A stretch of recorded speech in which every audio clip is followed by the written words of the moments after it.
बांकीपुर की एक हार ने बीजेपी को 2027 के यूपी इलेक्शन को लेकर के पार्टी के अंदर से ही यह आशंका जताई जा रही है कि जो पैटर्न बिहार में दिखा वही उत्तर प्रदेश में भी दोहराया जा सकता है। इस पूरी कहानी की शुरुआत होती है इस साल जनवरी में जारी हुए यूजीसी के नए नियमों से। इन नियमों का मकसद था उच्च शिक्षा संस्थानों में जातिगत भेदभाव खत्म करना, लेकिन उच्च जाति के छात्रों के एक बड़े तबके ने इसका विरोध किया है। उसका कहना था कि यह नियम आगे चल करके जातिगत बंटवारे में बढ़ावा देंगे। मामला इतना बड़ा कि सुप्रीम कोर्ट को दखल देना पड़ा। कोर्ट के इन नियमों पर रोक लगी और कहा कि अगर सही तरीके से जांच नहीं हुई तो इसके समाज को बांटने वाले नतीजे हो सकते हैं। लेकिन तब तक विरोध दिल्ली के जंतर मंतर तक पहुंच चुका था, जहां वामपंथी और अंबेडकरवादी संगठनों के समर्थन से बड़ा प्रदर्शन हुआ। बीजेपी नेताओं का मानना है कि यह आंदोलन इसलिए तीखा बना क्योंकि इसने पार्टी के अपने परंपरागत वोट बैंक यानी शहरी और ऊंची जाति के परिवार को सीधे छुआ। यह असर सिर्फ दिल्ली तक सीमित नहीं रहा। 3 अगस्त को जयपुर में राजपूत करनी सेना ने भी इन्हीं नियमों के खिलाफ बड़ी रैली निकाली। पुलिस को प्रदर्शनकारियों को रोकने के लिए बल प्रयोग करना पड़ा। करनी सेना के प्रवक्ता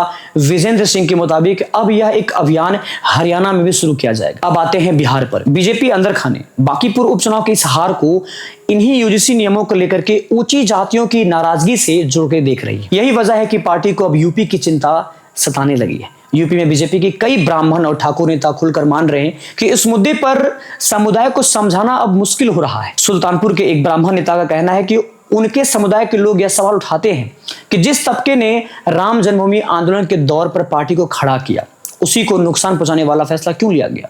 हालांकि प्रताप गढ़ के एक नेता की राय अलग है।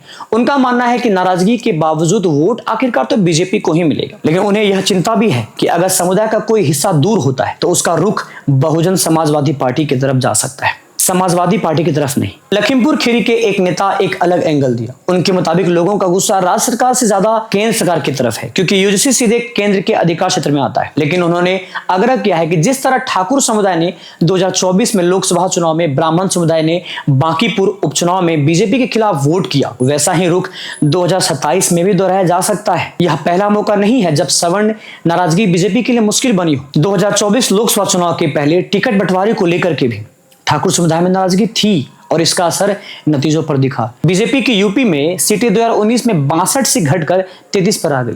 मुजफ्फरपुर, सहारनपुर, किराना जैसी सीटें इसकी नाराजगी की वजह से हाथ से निकल गई थी। पार्टी नेतृत्व को इस बात का अंदाजा है कि मामला कितना संवेदनशील है, इसलिए पिछले महीने कई बंद कमरे में बैठक हुई। इनमें से एक बीजेपी अध्यक्ष नितिन नवीन ने कार्यकर्ताओं से अपील की है वो इस मसले को जातीय चश्मे से ना देखें। वही पार्टी के संगठन महासचिव बीएल संतोष ने यूपी नेताओं को सलाह दी है कि इस मुद्दे को सावधानी से संभाला जाए और उन्होंने यह भी माना है कि नोटिफिकेशन के शब्दों की वजह से गलत संदेश गया है। तो कुल मिलाकर के स्थिति यह है कि बीजेपी का सबसे भरोसेमंद वोट बैंक माने जाने वाला सवर्ण समुदाय, चाहे बिहार हो, राजस्थान हो, यूपी हो, कहीं न कहीं खुद को उपेक्षित महसूस कर रहा है। पार्टी नेतृत्व फिलहाल इस बातचीत पे या भरोसे के जरिए इसे संभालने की कोशिश में है। बांकीपुर की हार के बाद सबकी नजर इसी पर है। क्या यूपी बीजेपी वक्त रहते इस नाराजगी को थाम पाती है या यह 2027 के चुनाव में पार्टी के लिए एक बड़ी चुनौती बनकर के सामने आता है। खैर, जो भी होगा देखा जाएगा।